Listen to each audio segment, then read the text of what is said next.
Ed and Lorraine Warren, the most famous demonologists on the planet, maybe in history. I mean, I can't name any other demonologists. No doubt over their hundreds of cases, they've got lots and lots of secrets just waiting to be uncovered. Now, the Conjuring films are most likely where most of us know anything about the Warrens from. You know, had they not been made, they might have just stayed local New England legends. Notable for their contributions to a few famous cases like the Amityville horror or the haunting in Connecticut, a couple other notable ones. But no doubt it was James Wan's Conjuring franchise that made the Warrens into household names and made them not only iconic characters in horror canon, but storied real individuals. But how involved in the films were they, really? Well, unfortunately, Ed Warren passed away before the first one was ever made, so Ed never got to see any of the Conjuring movies. But Lorraine Warren served as a close consultant on them, ensuring that the stories were being presented in an accurate way, accurately depicting the Warrens' relationship as well. Now, of course, there are some liberties taken here and there with the scripts regarding the hauntings, but hey, that's Hollywood. That's how the Hollywood game goes. Fun little trivia for you might not know, even if you're a Conjuring superfan, but the real Lorraine Warren does actually appear in the first Conjuring. I know you're saying, of course she does. She and Ed are the main characters, but I mean the real-life Lorraine Warren is a cameo in the first Conjuring film in a blink and you'll miss it scene. During one of the lecture scenes, you can see her sitting up in the front 2 rows in the crowd. Look for the very old woman who looks about 30 years older than all the other extras. That's the real Lorraine Warren. The actress who plays Lorraine's character in the films, Vera Farmiga, maintained a very close and personal relationship with the real Lorraine Warren, calling her a very close friend. After she passed, on Instagram, Vera wrote, "She lived her life in grace and cheerfulness. She wore a helmet of salvation. She donned her sword of compassion and took a shield of faith. Righteousness was her breastplate, and she has touched my life so." Wow, that is an epic description of like anybody. That sounds like a hero from World of Warcraft, let alone a ghost investigator. And hey, my ghouls and goblins. If you're looking for more scary content, where else could you possibly go? You are already on Top 5 Scary. If you want more stories about the Warrens, cursed items, ghosts, cryptid, aliens, and a lot more, click subscribe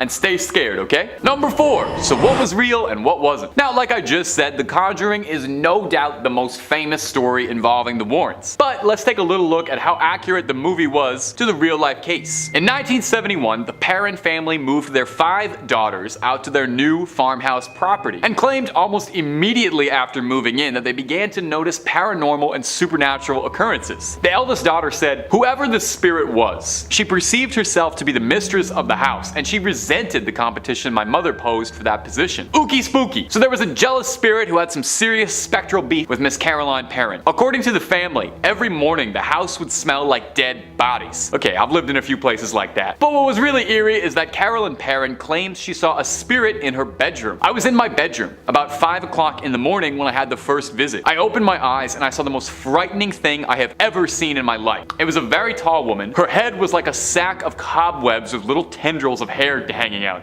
Oh, I'm sorry editors for whatever pictures you're gonna look up for that one. Sounds like they cleaned Bethesda up for the movie, to be honest. Fun fact, Bethesda also was not made up for the movie, because there was a real-life Bethesda Sherman buried nearby who lived next door to the infamous farmhouse. Now, whether or not she was a Satanist and a witch who sacrificed her child, that much we don't know. But there was really a real-life Bethesda Sherman who lived right next door to the cursed farmhouse. Now, probably one of the bigger differences between the film and the real-life case is that in the film, Ed Warren saves the day and heroically performs an exorcism. But in real life, Ed never performed exorcisms as he wasn't a priest and it would be crossing a line. The pair were devoutly religious and believed that those without religion were more likely to be attacked by demons. Now, in actuality in the Perron house, Roger Perron actually kicked out the Warrens, and he said that they were making his wife's health much, much worse. The Perron family stayed in the house for 10 more years, allegedly undergoing non-stop hauntings for a decade. But man, the rent must have been really good. Number 3, they wanted to be artists. You know, believe it or not, the pair of legendary demonologists had actually not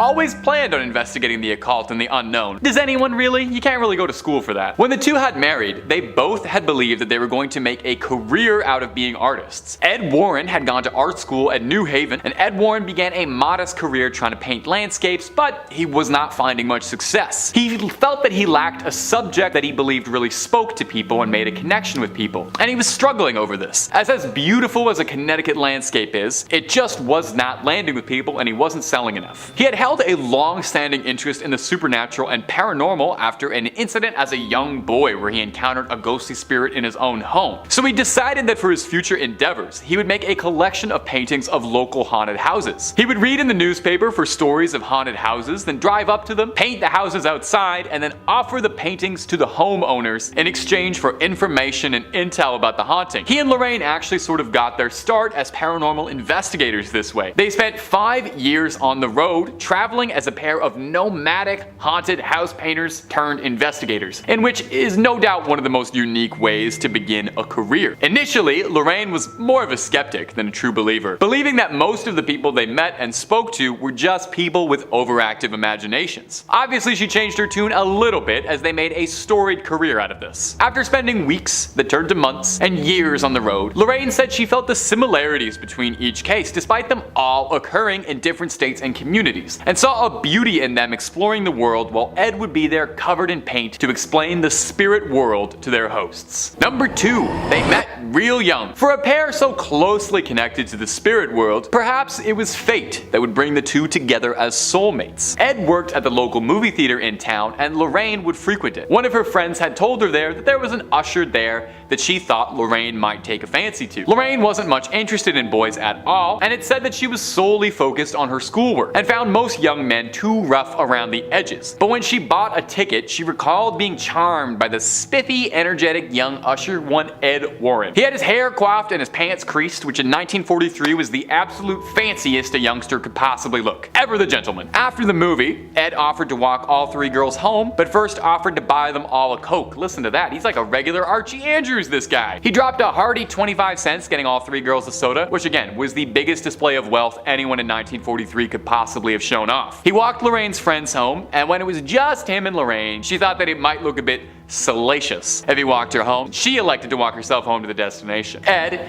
ever the gentleman, nodded and took off. Lorraine claims that when she saw Ed walk away, she didn't see him as a 16-year-old, but rather claims she saw him fully grown, saw him exactly as he would appear as an adult. She wrote in her diary that day that she found the man she was going to marry. Was it fate that had brought them together? Was it a divine purpose? Or were there just not that many cute boys in Connecticut at the time? Ed would be sent over to serve during World War II during the Navy, and he married Lorraine pretty much as soon as he stepped back in Connecticut, and the pair married when they were only 19 years old and remained married to the end of their days. Number 1. They never charged money. Now, over the years, Ed and Lorraine Warren have received their fair share of controversy, accusations, and allegations about their intentions. There were more than a few people over the years who accused them of being little more than charlatans and grifters who were exploiting money out of people who just didn't know any better. The thing is though, while there is absolutely a conversation and a discussion to be had about whether or not they were wildly exaggerating cases or intentionally adding and stretching stories out to make them more exciting for better books and better Hollywood movies, the thing is, as paranormal investigators, they never once charged money for their services. Like I mentioned before, usually their way in the door was to offer a painting. They never asked for money out of the residents of any of their haunted houses or cases that they'd investigated. They probably just asked for the exclusive film rights to the story, if anything, and that's probably not even a joke. The way they mostly made money was by traveling to colleges and universities and giving lectures on the occult and paranormality. Ed and Lorraine, despite calling themselves demonologists, and that being the term most commonly associated with them, insisted that they were educators before they were paranormal investigators. That was their main goal. They had always wanted to make people aware of what had existed beyond the veil of our world. They had a goal of discouraging people from getting involved in what they didn't understand, saying that most of the people they met were young college-age couples, and they had hoped that they could steer them towards a more righteous path. This is why they founded the New England Society for Paranormal Research to uncover mysteries and ended up working on 100 cases since its founding. Now today, the foundation is run by the Warrens' daughter Judy and their son-in-law Tony Spera, who has taken upon himself to maintain the Warrens' legacy, including running their famed museum of haunted objects. It's closed right now, hopefully just for some rearrangement and hopefully Annabelle didn't break loose or nothing, but it is hopefully reopening back soon, so you can get back to peering at that collection of haunted relics and cursed objects. Number 5. Ed Warren's haunted house. Ed and Lorraine probably spent more time inside haunted houses than most people spend inside regular houses. As the world's most storied demonologists, they certainly knew their way around a haunting. Was it their calling, perhaps? Ed Warren would disagree, saying he thinks a calling is something lofty and majestic in his own words, but rather he thought that it was something that in fact guided him to becoming a warrior of the spirit world. Perhaps it was a twist of fate from the start that made Ed pursue his career in demonology, as the first house he had ever lived in as a boy was a haunted house. Makes sense, right? In fact, Ed Warren's first ever reported interaction with a spirit was when he was just a child. The Warren family landlady, who Ed Warren described as not particularly nice, hated kids, dogs, cats, and would sit by the window and yell at neighborhood kids. She lived above them and would pass. Ed describes an encounter when he was a young boy where he went upstairs and saw his closet door swing open by itself. Inside the closet was a small, floating dot of light that began to grow and grow and grow. In a few seconds, the light grew to the size of a person and manifested as the landlady, wearing that same scowl that Ed would recognize. Ed ran down and told his father what he had seen, who had told him to just forget it and never tell anyone. He wouldn't tell, but he certainly would not forget. And Ed Warren credits this incident with being the inciting event to inspire him to research the paranormal and to study the things that live beyond our world. Soon after this event, he would start to be reached in dreams repeatedly by dead relatives he had never met, including an aunt who would send him messages about his future, offering him guidance, and telling him that one day he would walk alongside priests but would not become one himself. He was attending a Catholic school while also living in a haunted house, a fact which amused him greatly as a boy. He said, although he didn't like going to church, he would pay extremely close attention to lessons about spirits and demons, as he knew it was going to be incredibly important in his life one day. And my ghouls and goblins, if you're looking for more facts and videos about Ed and Lorraine Warren, the cases they've studied, cryptids, aliens, and just about everything weird and unusual, Top 5 Scaries got all of that and then even more on top of that waiting for you. So click on through, find something freaky, creep on creeping on, and subscribe, maybe. Number 4. Lorraine's abilities. Much like her husband Ed, Lorraine would know from a very early age that the spirit world was reaching out to her. Barely even 3 blocks away from Ed Warren, Lorraine lived. Was it fate that had brought them together? Some divine purpose? Or a happy coincidence because they lived pretty close together? Lorraine Moran had a knack for extrasensory perception, and as a young girl had believed that everyone had this sixth sense that they had access to. She didn't know that we're not all psychic. Sorry, Lorraine. At the time, Lorraine was attending a private all-girls academy, and one Arbor Day, the nation's favorite holiday and every child's favorite holiday, her class was planting trees outside in the front, and Lorraine found herself distracted. She describes how as soon as the girls in her class had planted the sapling, she looked at it and saw it not as a sapling, but rather vividly saw it as a completely full-grown tree, with its branches stretching outwards into the sky, its leaves blowing and falling. Lorraine said it was indistinguishable from the real thing, not like a hallucination, like she could see it right in front of her. She said she couldn't even tell that it was a second sight. She was completely lost in the majesty of the tree when her teacher asked her what she was doing looking so intently. She said she had been staring at the full-grown tree. Her teacher, confused, asked her if she was seeing the future, and rather matter-of-factly, Lorraine responded that yes, she was. Although Lorraine thought answering honestly was the right thing to do, she was sent to a weekend church retreat to pray and pray and pray away her delusions. Lorraine learned rather quickly to keep mention of her extrasensory vision to herself, as most people in small-town Connecticut didn't quite understand her abilities. It wouldn't be until she was 18 years old and met Ed Warren that she would find a confidant who understood what she saw and how she could use her gift to help people. Number 3.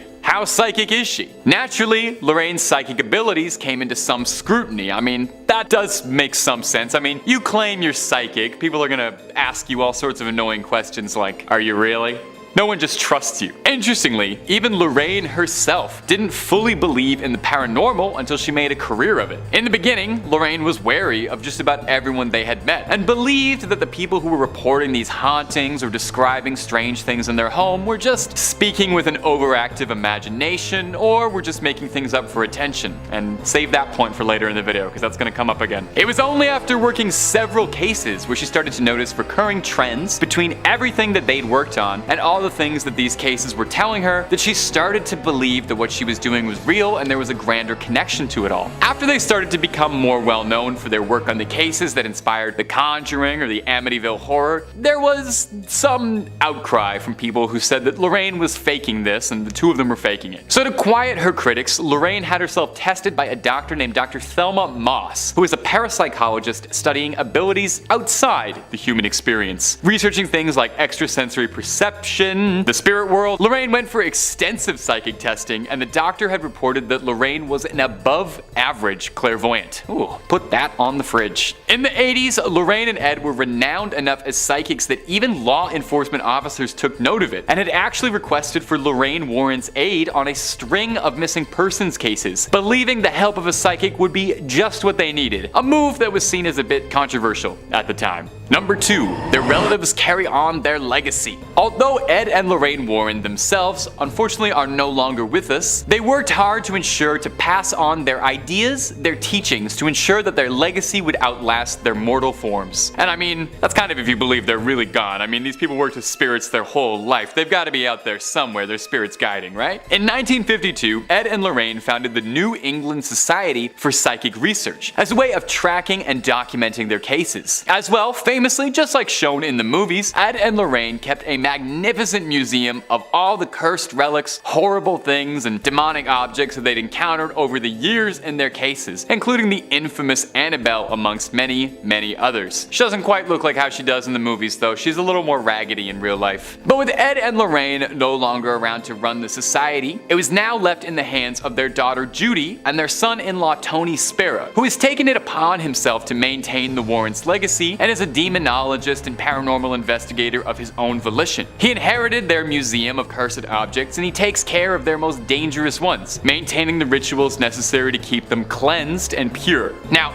unfortunately, the museum is currently closed at the time of this video, but Mr. Spera is working to get it reopened to the public. Annabelle does tour though, if you're ever looking to catch her in your town. She's got a good agent, I guess, and she makes appearances all over at paranormal conventions. You can take a photo with her. She takes lots of photos with fans. She doesn't really answer too many questions though. She's not a big talker. Spera isn't the only of the Warrens' relatives trying to carry on their legacy, however. Their nephew, one John Zaffis, who I've mentioned a few times on this channel actually, was inspired by stories and tales of his demonologist uncle as a boy and followed in their path, becoming a paranormal investigator himself and opening his own museum of haunted relics just outside of his home, just like his uncle. You gotta wonder if there's any members of the extended Warren family who don't have a museum of cursed relics and if they feel a bit left out. Zaffis' museum, much like the Warrens, is blessed and anointed with holy water and monitored closely by a priest to make sure none of the haunted relics dwelling inside it worm their way loose. Number 1. Maybe it was all fake though. Well, it feels really wrong to end the video on this point, but it also felt really wrong to not mention it all either, and I thought it was either number 5 or number 1, and I settled on number 1 being a better ending. I believe any good skeptic or paranormal enthusiast must always ask themselves the toughest question when it comes to anything supernatural. Was it real, or were they just making it all up? Okay? Every Mulder needs a Scully asking those questions. It's been a long-running debate and discussion as to whether or not Ed and Lorraine were really demonologists, or if they were just a pair of very charismatic storytellers, and it was a bit of a complicated ruse to sell a bunch of books and get some movies made. Now, since the Warrens have passed, several stories and more doubt has begun to creep out, decrying the Warrens as nothing more than grandiose storytellers. For one example, the lawyer in the Amityville horror case, who was representing Ronald DeFeo, the assailant who slayed his family, admitted that a majority of the story involving the infamous haunting was all just that, just a story generated under his own admission that he made up over a bottle of wine with the Lutz family. That's the family that moved into the alleged haunted house, as a way of cooking up the story a little bit in the hopes of getting a retrial for Ronald DeFeo. Another example that came out was the haunting in Connecticut case. Very famous case. The Warrens wrote a book on it. There were a few movies made. The Warrens' book detailing their experiences with that case was called In a Dark Place. It was co-authored by Ray Garton, who was a horror novelist who was asked to help out and punch up the novel a little bit. Garton had a bit of an issue though, because he said when he was interviewing the family involved in the case, he found that their stories didn't match up, and frequently they were contradicting each other describing the haunting. Garton asked Ed Warren for advice on what he should do about it, and Ed gave him this response saying, "Oh, they're crazy. You've got some of the story, just use what works and just make the rest up and just make it scary." Or what about the Enfield case, the basis for the second second Conjuring film, which was greatly exaggerated, as the Warrens only arrived for a single day, uninvited, and were then sent away by the family. Ed Warren told another investigator working the case that we could make some serious money off of this one. And seeing how much money the Conjuring franchise has made, well, it seems like you don't need to be a psychic to see that maybe the truth was getting in the way of a good story just a little bit. Real or not, you cannot deny that the Warrens have a lasting legacy, an entertaining one, and are fascinating to read about. And no doubt we'll be discussing them on this channel and in the world larger for years and years to come. In 5th place, their origins in the profession. Honestly, before today, I never really dug too much into the personal lives of Ed and Lorraine Warren,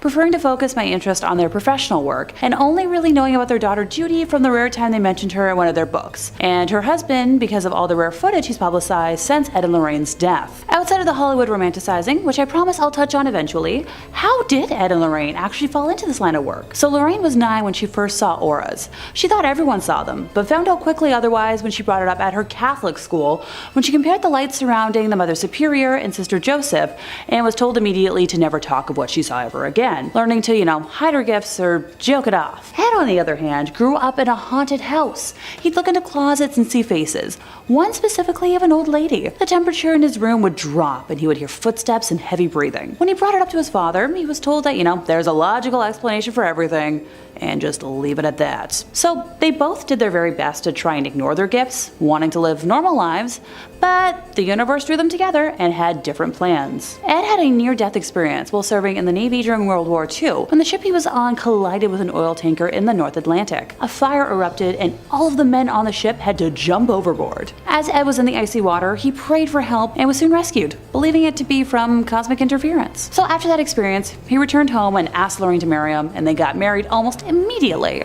After the war, Ed took up a profession as a fine arts painter, with the duo traveling from fair to fair to sell their wares, and eventually this became helpful during the beginnings of their work. They would research houses they believed to be haunted, and then, go to that house.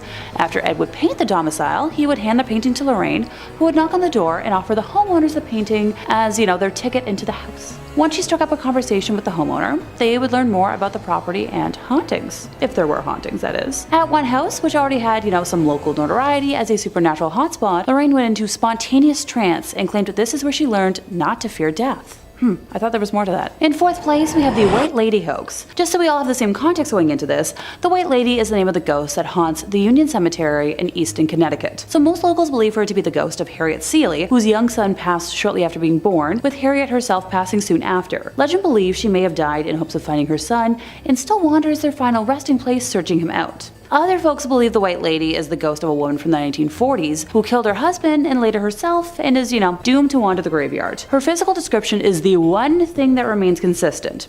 She is a young woman wearing a white dress with dark hair. So me if I was wearing white, which will never happen here. I promise you that. It seems as if she enjoys scaring the daylights out of the living, which, once again, my kind of gal. Many who have witnessed her believe that they have almost hit her with their vehicle, only to find no trace of her once they pull over. Others claim they have often seen her hovering slightly above the ground around the cemetery, going back and forth amongst different gravestones. Now, Ed Warren was obsessed with her and has gone on record as being, determined to capture footage of her on film. Once he was able to do so, he kept the tape for himself. Yeah, he hoarded that tape like it held the secrets to the universe, or, like he was the US government with all the proof they have of alien life. He allowed a select few people to view it while, it was being held in his personal archives, and none were ever allowed to further analyze it on their own time. I'm raising an eyebrow right now in suspicion. And once again, if I had a red flag, I'd be waving it right here. So since the passing of both Ed and Lorraine, their son-in-law, Tony Spera, has released the footage in its entirety to YouTube. The tape shows an apparent white human figure moving behind some tombstones. Similar to videos of UFOs, Bigfoot and the Loch Ness Monster, the figure is at that perfect distance and resolution so a shape can be seen, but we don't have any details that could lead to a definitive identification. A woman named Judith Penny, who I will discuss in more detail later, has said she helped Ed maintain his reputation as a ghost hunter. So what does that mean? So when he claimed to have captured the White Lady on tape in the summer of 1990, after camping out in the graveyard for a week, allegedly, Judith was the mystical being spotted on tape, masking herself with a white sheet. In 3rd place, we have Catholicism as an undercurrent.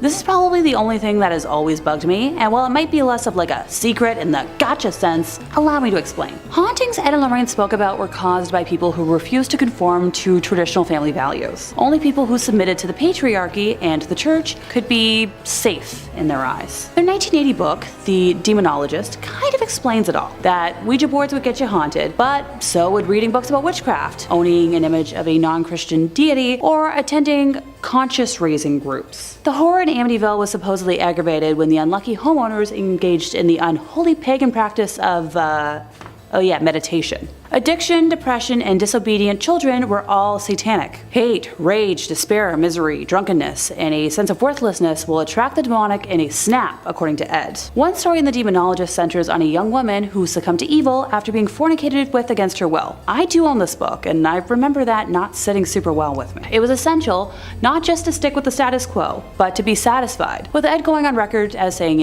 that a happy home is one's best defense, and even the most powerful exorcism will be effective only if you keep up an emotional atmosphere that does not attract such entities. And while I do believe this to an extent, not so far as Ed does. That atmosphere would involve going to church, by the way, saying that once a week was a good start. Yeah, I don't go to church. When you really think about it, the Warrens' entire basis of work kind of relied on victim blaming, evil that could, only happen to people who were already evil themselves. So personally, I don't agree with this whatsoever. Bad things do happen to good people, and not just because they don't follow Catholicism doesn't make someone evil. If you don't see what I'm seeing, allow another quote from Ed to help clarify things.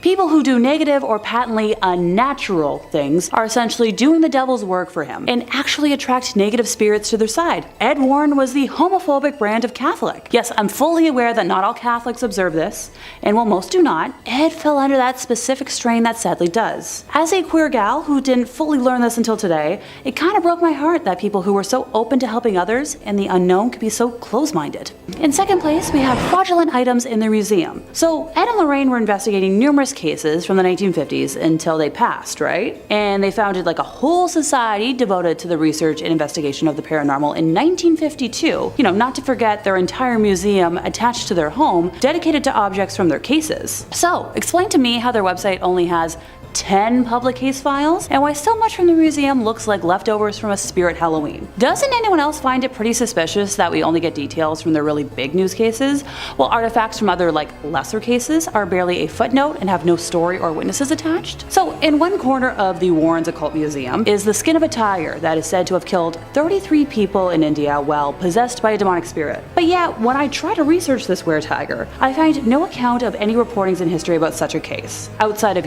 their quotes, or any offers from Ed and Lorraine to go into detail about any events leading to how it came into their possession. Seriously, take a look at some of this stuff. Given what I know about modern day Satanism, that idol looks like a papier-mâché alien mock-up. Well, most folks who practice Satanism don't actually pray to any sort of idol, or to the devil himself. But sure, for a moment I'll pretend like that's real, and move on to the, black magic skull, which just looks like a cheap haunted house prop for a glow-in-the-dark room. Ditto for the, chilling masks. You know what, actually that's a lie. I've seen cosplayers make better masks. I'm not going to even try to rationalize the skull with horns, or the recreation of the Witch of Monroe. Y'all don't need to see me fuming right now. In first place, their personal life. So if you watch the film franchise, you'd think Ed and Lorraine had a pretty ideal, wholesome, perfect Americana family style life. But the reality isn't so shiny or pure, despite what, they preach all the time. In the early 1960s, Ed Warren initiated a relationship with an underage woman with Lorraine's knowledge. Ed was in his mid-30s when he met Judith, who was exactly half his age. Yucky. Having not yet gained enough fame as a self-trained demonologist to pay the bills, Ed was working as a city bus driver in Monroe, Connecticut, while Judith was a student at Central High School in the nearby town of Bridgeport, who, conveniently rode his bus route. The two began an amorous relationship, according to a legal declaration from Judith in November of 2014. Heck, by 1963, she had moved into the Warrens' home, and for the next 40 years, she had a sexual relationship with Ed with Lorraine's knowledge. That same year, Judith was arrested after someone reported her relationship with Ed to local police, because, busybodies everywhere. And she spent a night in the North End prison in Bridgeport, while police tried to persuade her to sign a statement admitting to the affair. After she refused to cooperate, she was ordered by the court to report to a delinquent youth office for the next month. So, Ed, being the great guy he was, picked her up from school every week and drove her to the mandated meetings. Judith claimed that Ed told her many times that she was the love of his life. The Warrens explained her presence in the home as a niece or a poor girl who they had taken in out of charity and who helped them with office tasks. And she was mentioned in a lot of their books as being, like their secretary, most notably in The Demonologist, which I've already quoted a couple times today. What do you know? I own a copy. In May of 1978, while in her 30s, Judith became pregnant with Ed's child, and Lorraine persuaded her to have an abortion because the birth of a child could become public and any scandal could ruin the Warrens' business. Now, if that wasn't awful enough, Judith has also claimed that Ed was, on occasion, physically offensive to Lorraine. Judith described one night in particular where she saw Ed slap Lorraine so hard she lost consciousness. Early on, she said, she witnessed him backhand his wife. Well, it might be easy to dismiss all these claims as, hooey, or someone trying to make something out of nothing.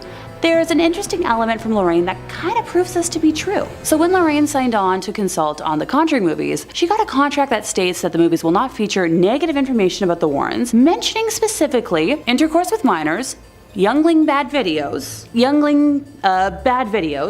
anything to do with women of the night, or sexual violence. Kind of weird to have to spell that out if you don't have anything to worry about. Now, this is where I was wondering, well, where was the daughter in all this?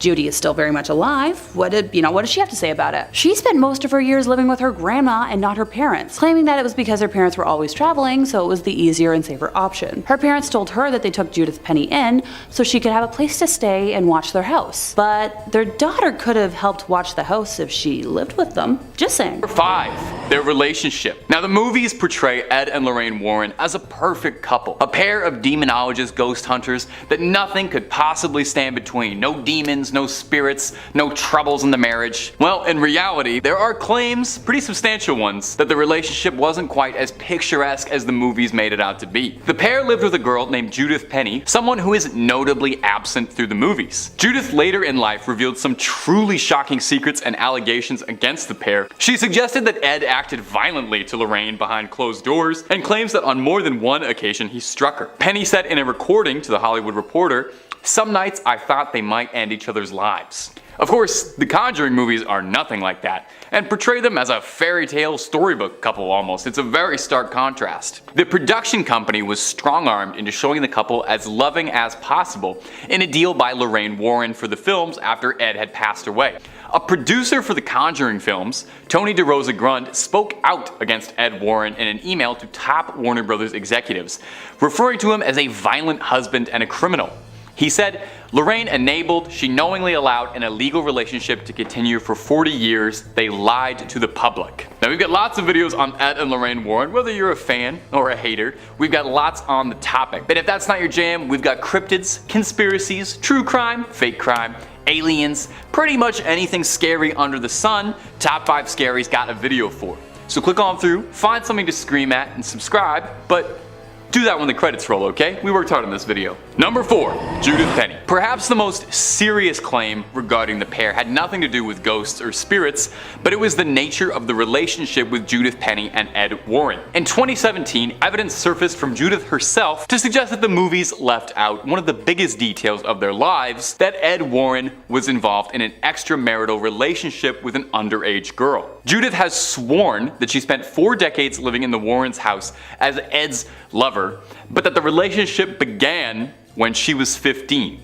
The claim goes on to state that the couple told people she was their niece or a poor girl that they had taken in since she had nowhere else to go. In 1963, actually, Penny was arrested and taken into custody after a concerned citizen who noticed this reported the nature of their relationship to local police. She was ordered by the court to attend a delinquent youth office for a month. Penny would tell that Ed would pick her up from school and drive her to these meetings. Now, obviously, these are substantial claims and serious allegations. These didn't come out until after Ed had passed, but perhaps the most concerning piece of evidence was a bizarre contract Lorraine demanded that New Line Cinema follow. This strange deal insisted that Lorraine serve as a consultant on all of the films, which makes sense, they're about her. Where it gets a bit odd is restrictions that said the films could not show the Warren characters engaging in any criminal acts, could not show Ed Warren committing any extramarital acts, or romantically involved with younger people. Very suspicious. One executive at New Line said they had never seen a deal like that before in their career. It certainly raises a very uncomfortable question: why would these things specifically be demanded not to be done? Number 3. The Skeptical Society. I think a little healthy skepticism is good for all of us, even on a paranormal channel. I watch paranormal stuff every single day of my life, but I like to approach it from a skeptical angle. What can I say? I'm more of a Scully than I am a Mulder. The New England Society for Paranormal Research isn't the only group in New England that was involved with the Warrens. Enter the New England Skeptical Society, existing as a bit of a rival to the Warrens. The Skeptical Society existed to uphold the tenets of science and reason versus paranormal speculation. The founder, one Stephen Novello, was a prominent neurologist and professor at Yale School of Medicine, and he did not think particularly highly of the Warrens. He was quoted saying, "You meet them, and oh my god, you realize the guy had no idea what he was doing, didn't know the first thing about anything relevant to paranormal investigation or ghost phenomena." He was adamantly not a fan of the Warrens at all, even going so far as to decry their museum of the occult and cursed objects, referring to it as little more than off-the-shelf Halloween junk, dolls, and toys. Now, the Warrens refused to allow the Skeptical Society to shadow them on a case or investigation numerous times, apparently, with various excuses each time. When sufficiently questioned about it, Ed Warren responded, "You can't have scientific evidence for a spiritual phenomenon." An outright investigation by the society printed in a newspaper read, "The Warrens claim to have scientific evidence which does indeed prove the existence of ghosts," which sounds like a feastable claim into which we can sink our investigative teeth. Now, what we found was a nice couple. Some sincere people, but absolutely no compelling evidence. Number 2. The White Lady Ghost. Continuing on with the Skeptical Society, the frequent detractor of the Warrens, many critics of the Warrens have noted their consistent lack of evidence for their cases. They've got a museum of cursed objects and haunted relics, but they don't seem to have any actual hard evidence of ghosts. The most prominent bit of evidence that they've ever put forward was a photo from the Amityville horror case allegedly depicting a ghost descending a staircase, but there is a lot of evidence to suggest the Amityville case was a fraud as a whole, and should probably be questioned reasonably. One infamous ghost Ed Warren claimed to have seen was that of the White Lady Ghost, a ghost dressed in all white that haunted the Union Cemetery. Stephen Novello repeatedly questioned Ed, saying that if they had this video footage of a ghost somewhere, that it doesn't make sense why you wouldn't release that footage publicly to silence any critics or doubters. Eventually, Stephen was invited to the Warrens' home to watch the tape and was sufficiently unimpressed. Why don't you take a little listen to his review after watching the clip. The piece de resistance of the museum is Ed's video of the White Lady of Union Cemetery in Easton, Connecticut. We've only been allowed to view this tape in the Warrens' home because Ed refused to give it to us to analyze, a common theme in our investigations. The tape shows a white human figure moving behind some tombstones. Like videos of UFOs, Bigfoot, and the Loch Ness Monster, the figure is at the perfect distance and resolution so that a provocative shape can be seen, but no details which would aid identification. Ed Warren has not investigated this video with any rigor and refuses to allow others to do so. Despite Ed's insistence that he was engaged in research, he continued to jealously hoard his evidence rather than allow it to be analyzed. Now, detractors like Novella have suggested that the footage in question has been faked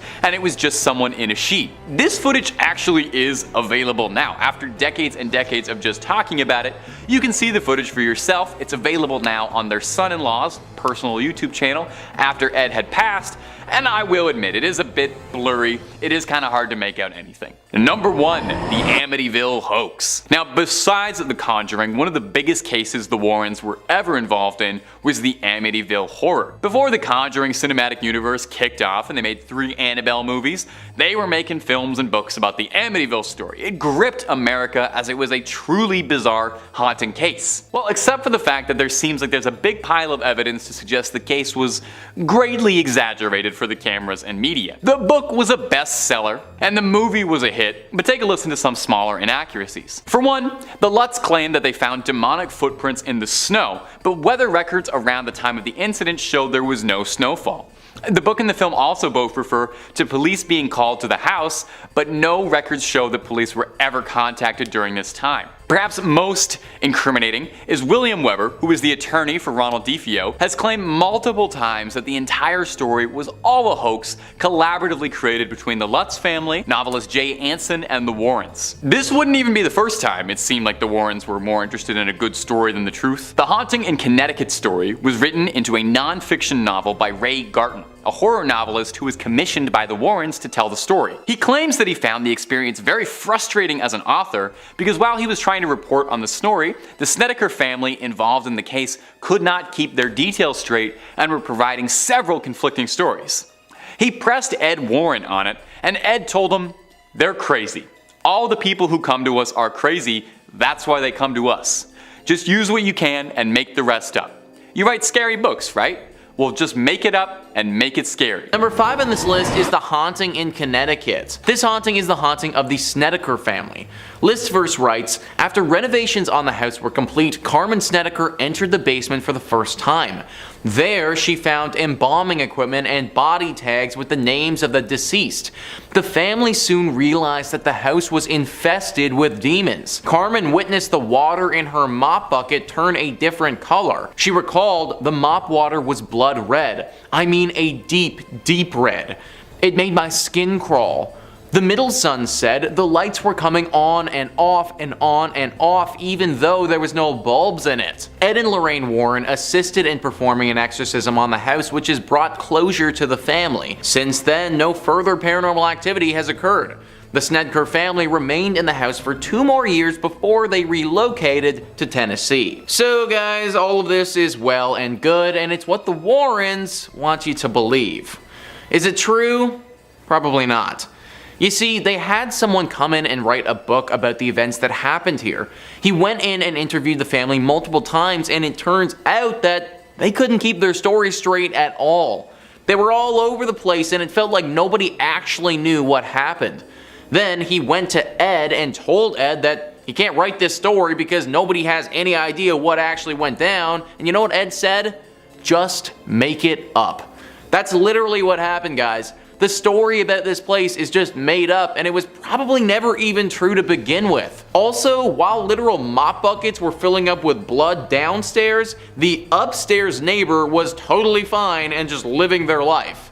Seems kinda strange that the demonic possession would differentiate between floors, but I guess that's what the Warrens want you to think. Number 4 on this list is the vampire girl. Now this is one of those cases that, if it's true, doesn't get enough of the limelight. The Warrens have dealt with werewolves before, and we actually looked into the Southend werewolf and what it's all about in one of our previous videos. But this vampire case, it never really gets talked about. The Warrens were brought in to deal with an 18-year-old girl who was going down a path of vampirism.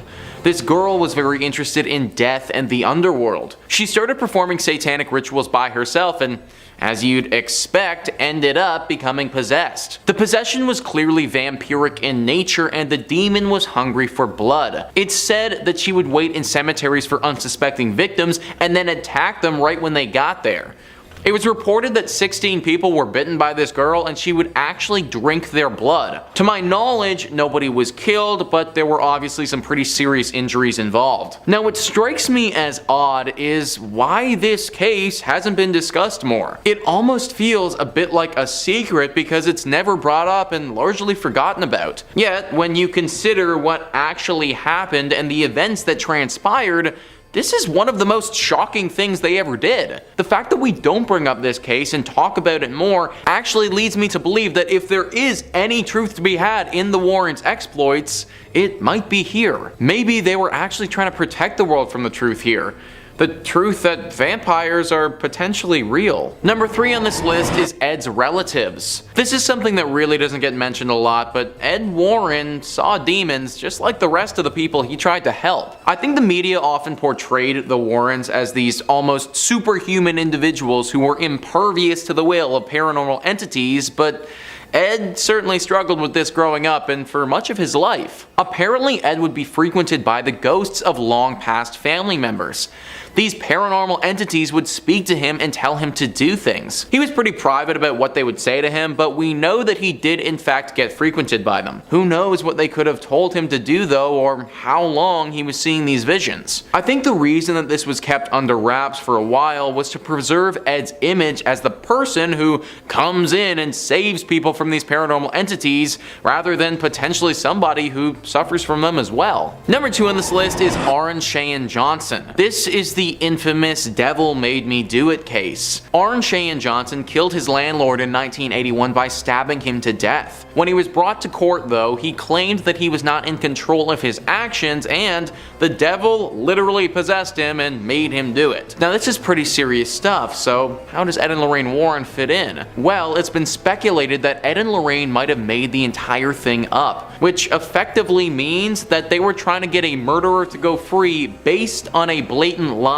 Johnson had a brother-in-law whose name was David. David was mentally ill. He needed professional help. The Warrens saw this as an opportunity and decided to try and exploit it. They came in and tried to manipulate the family to say that David was initially possessed with a demon and that Johnson came in, told the demon to take his body instead, and saved David from said demon. If the public believed this, then the Warrens would be smack dab in the center of a massive demon case. David and his family would get a lot of money from publicity deals, and the murderer Johnson would get off scot-free. It was a win-win-win for everyone except the justice system. Well, David's family wasn't happy about it after some thinking. They ended up suing the Warrens, claiming that they manipulated them and tried to get a guilty man to walk free, which if everything that I just said is true, they did actually do. Just another secret that came out that they didn't want to be revealed. And finally, number 1 on this list is Annabelle. In our last part of the series, we were breaking down some of the Warrens' cases and talking about how some of them may have been fraudulent. Well, a lot of you were commenting on that video asking about one of their most famous cases that I haven't brought up yet. Annabelle. The Annabelle doll is one of the most widely known cases that the Warrens participated in and would probably be on most people's lists when it comes to the creepiest dolls to ever exist. This doll even inspired the creation of a horror franchise of the same name that's had 3 separate installments in it. Pretty good notoriety for an inanimate object. Or maybe inanimate is the wrong word when talking about Annabelle. The legend began back in the 1970s when a young nurse named Donna received the doll as a gift from her mother. The doll took up residence on her sofa and at first was a nice and calming little plush toy that had nothing demonic about it at all. Soon things started getting a little bit weird though. Donna would go to work and find things out of place or doors open that weren't that way when she left. Then her and her roommate started finding notes around the apartment. Tiny little scribbled notes on parchment paper that would read, "Help me." Finally, it all came bubbling up when Lou, Donna's boyfriend, was in her apartment one afternoon by himself. The most common version of the story says that he was napping and then woke up to the doll literally trying to kill him, strangling him until he finally had enough strength to throw it off of him. Apparently he even had several scratch marks on him for a few days, but then they went away after that. This is when Ed and Lorraine entered into the mix. They took the story and absolutely ran with it. Apparently as they were taking this doll, which they had determined was possessed, as they were taking it back to a safe place, it tried to crash their car several times and only putting holy water on it would stop this interference. Of course, no one else was actually in the car at the time, so we just sort of need to take their words for it. And that's actually the thing with this story. The only actual evidence or proof about this doll is that they told people it was haunted. There's no video of it moving, there's no pictures of it acting crazy. Anytime I've seen it, it just looks like a regular doll. Because of this, we can't say that it's fake, but we also can't really say that it's real either. I will say, after everything we revealed in the last video, I'm starting to have a hard time just accepting what Ed and Lorraine tell me. So honestly, Annabelle being fake could definitely have been another one of those secrets that they just didn't want us knowing about. Number 5 on this list is the dark magic doll. Yep, anything called the dark magic doll is probably something I don't want to know about. That's most likely why Ed and Lorraine locked this thing up in their museum, because it's really not something that should be out in the public world for anyone to have. We've all heard about voodoo dolls before and the potential powers that they can have. Dolls that are made through some sort of dark ritual with the power to then affect people on a real life basis. Usually these dolls are made with a singular person in mind, and the doll that's created can only ever affect that one person. The same principle applies to this magic doll. However, the thing with this one is that from my understanding, you don't need to make it with only one person in mind. Simply using the doll while picturing an individual should create the same effect as a voodoo doll. It's said to use this thing, you need to hang it from its neck, and then the person that you have in mind is gonna get sick and eventually die. Now, I'm not sure if you can use this doll more than once, or if it's just a one-off, but it's probably a good thing that the public doesn't know such information. Think about how dangerous this doll actually is, especially if it got into the hands of the wrong person. Somebody who wanted to inflict harm onto someone else could easily do so from the comfort of their own home and nobody would be the wiser. To make this doll requires some pretty dark rituals and some sinister magic, but the Warrens were pretty secretive about the exact process of constructing this thing, and again, probably for the best. Having information like that out in the open on how to make such a deadly and dangerous doll just isn't safe for anybody. Right now, the only known doll is currently locked up in the Ed and Lorraine Warren Museum. Hopefully it stays there and we don't ever see any more of these creepy things popping up in the world again. Number 4 on this list is the Smurl haunting. So we've all heard about Amityville and we've heard about the Enfield poltergeist, but one haunting that didn't get talked about nearly as much was the Smurl haunting. Maybe it's because it was just a little bit too scary and the Warrens didn't want to release such information to the public. An article discussing the 7 best cases from Ed and Lorraine writes, in 1974, Jack and Jeanette Smurl moved into a house on Chase Street, West Pittston, Pennsylvania. Strange occurrences followed, leading the Smurls to believe that a demon possessed their home. They claimed the demon had slammed their German Shepherd into a wall, bit Jack's ear, and pushed one of their daughters down a flight of stairs. Both Jack and Janet were said to have been assaulted by the demon. In 1986, they contacted Ed and Lorraine Warren, who confirmed that their house was indeed haunted. Ed Warren would go on to say that he had witnessed a dark mass form inside the home and that the demon had left him a message telling him to get out. Now, one thing that I think gets glossed over a little bit in this article is the time that these people moved into their home compared to the time that Ed and Lorraine actually showed up. 1974 is when they entered this house, and Ed and Lorraine didn't get there until 1986. These people were living in a home that was severely haunted, so much so that they were getting assaulted by a demon, and they were living there for over 10 years. I think we think about haunting sometimes as being like a week-long scary event or something like that, but this was literally over a decade of living in absolute fear. Why this family didn't move is beyond me, but maybe they were scared this creature would just keep following them wherever they go. I think this is why this one doesn't get talked about as much. 6 months is one thing, but 10 years is totally different. Ed and Lorraine knew that and probably didn't want to scare the public into thinking that they could get haunted for potentially their entire lives. Number 3 on this list is the African fertility dolls. Tony Spera goes into detail about these dolls on the official Ed and Lorraine YouTube channel, and the story is pretty creepy. Apparently these dolls, which are now in their possession, were originally from Africa. They were made by an African witch doctor, but were then stolen from him and brought back to America. They were sent to a police officer who was in on the theft and thought that he could get some serious value for some authentic African fertility dolls. What he didn't expect was for these dolls to take his life. After he acquired these dolls, he soon became paralyzed from the neck down and, after some time, succumbed to this disease and died. These dolls are cursed, and after stealing them from their respective owner, took the life of those who were responsible. Now they're in the museum, and Tony warns us on the YouTube channel about ever touching them, for a similar fate could happen to us. It's stuff like this that really flew under the radar during Ed and Lorraine Warren's time. But the fact that these dolls exist, and there are probably many more of them in the world, is truly very terrifying. Number 2 on this list is the Southend werewolf. Born and bred in the Essex seaside town of Southend, the first inkling of trouble came when William Ramsey was just 9 years old. Like any normal child, he was outside in his back garden when he began to feel strange.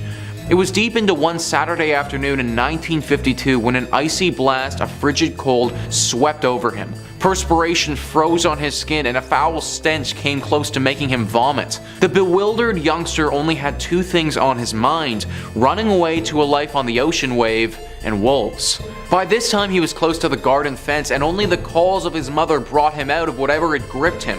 However, something else took complete control of him instead. Intense and pure rage had installed itself firmly within his psyche. Using this and the adrenaline-fueled strength he now possessed, he had uprooted a fence post with the fence still attached to it and was swinging it like a club. Not even his parents could easily remove the post with their bare hands. That was a passage written by Les Hewitt talking about the beginning of the Southend werewolf case. This incident was the beginning of a long road for Bill. For 15 years though, he didn't have another episode until he started having dreams. Dreams that his wife would look at him and run off in fear after seeing him.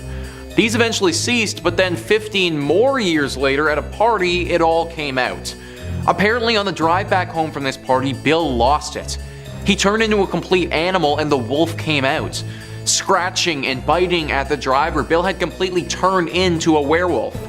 His body changed too. His shoulders hunched, his nails grew to claws, his humanity had completely left him. The Warrens were then brought in to help him and had to perform several exorcisms to get rid of this werewolf presence. Think about this entire story though. Bill, to my knowledge, hadn't been bitten by a werewolf or had any extended exposure to one. He just became one. How scary is that? At any given point, I could just slowly start to develop werewolf-like characteristics and turn into a rabid super beast.